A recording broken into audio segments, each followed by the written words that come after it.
Hola, con mucho gusto. eh, Agradezco a Dios la oportunidad de poder hablarles nuevamente, de continuar con este mini estudio que estamos haciendo de las columnas sobre las cuales se basó la iglesia, que es el modelo de la iglesia cristiana que los creyentes están llamados a replicar. Entonces, quiero que volvamos a leer el versículo que hemos estado compartiendo. Está en Hechos, el capítulo 2, el versículo 41 y 42. Después de la predicación de Pedro, esto es lo que ocurrió. Así que los que recibieron su palabra fueron bautizados, y se añadieron aquel día como 3.000 personas, y perseveraban en la doctrina de los apóstoles, en la comunión unos con otros, en el partimiento del pan y en las oraciones. Nosotros dijimos que aquellas personas que escucharon el mensaje de salvación, que Cristo, el Hijo de Dios, vino y dio su vida en tu lugar y en mi lugar, para que yo tenga perdón completo de mis pecados y por lo tanto tenga salvación y ya no vaya más a la condenación, los que recibieron ese mensaje, es decir, lo creyeron con toda la fuerza de su corazón, fueron añadidos a la iglesia. ¿Qué es lo que hacían ellos? Perseveraban en la doctrina de los apóstoles. ¿Y qué significa esto? Que se esforzaban para guardar las enseñanzas que los apóstoles les habían dejado.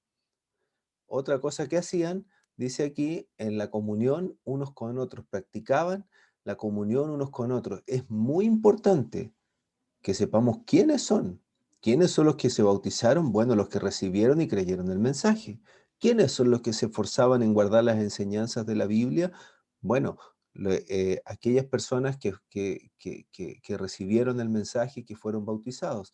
Ahora, ¿quiénes son los que disfrutaban la comunión unos con otros? Bueno, son los que recibieron la palabra, los que fueron bautizados, los que se esfuerzan en guardar las enseñanzas de la Biblia, también disfrutan de la comunión unos con otros. Ahora, ¿qué es lo que significa esto? ¿Qué es lo que significa comunión? Bueno, básicamente significa tener cosas en común, intereses en común. Los hermanos de ese tiempo eh, compartían las vivencias, las necesidades, el gozo que tenían, incluso muchos compartían situaciones de persecución, pero más que eso, ellos tenían un vínculo espiritual. Y de eso es lo que quiero compartir con ustedes en estos momentos. Ellos tenían un mismo origen, se daban cuenta de que habían sido salvados por el Señor, sacados de las tinieblas y puestos en la luz que corresponde al Señor. Son personas que se daban cuenta que tenían pecados antes en su vida muy graves que les apartaban de Dios y que el Señor Jesucristo les perdonó. Tenían un mismo destino. Todos son ciudadanos del cielo, todos los creyentes tienen la seguridad de que van a estar en el cielo con el Señor cuando Él venga, porque el Señor así lo dijo, yo me voy a preparar lugar para ustedes y volveré y los tomaré a mí mismo para que donde yo estoy, vosotros también estéis. Entonces, eh, compartían esta condición de viajeros en este mundo rumbo al cielo. ¿Saben otra cosa más? Tenían un mismo Padre. Y les voy a leer un versículo para graficar esto mejor.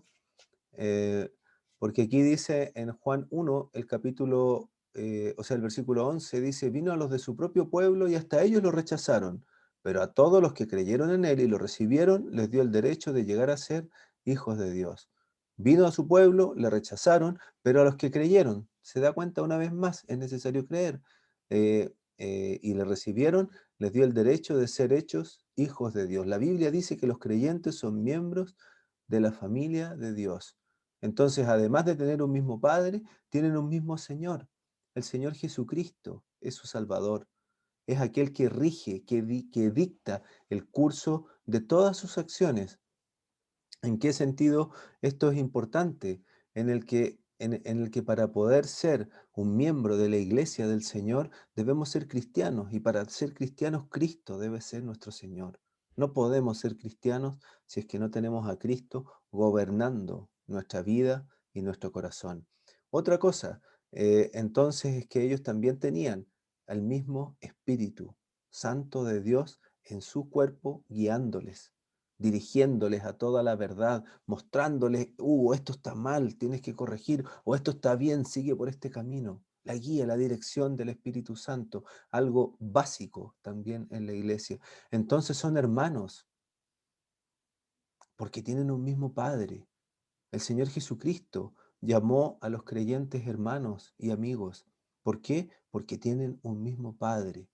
Entonces, cuando yo me encuentro con una persona que ha creído en el Señor Jesucristo, inmediatamente tengo un vínculo con Él, porque tenemos un mismo Padre, porque tenemos un mismo Señor, porque tenemos un mismo Espíritu Santo, tenemos una misma fe, tenemos un mismo origen, tenemos un mismo destino. Lo más importante de nuestra vida lo compartimos.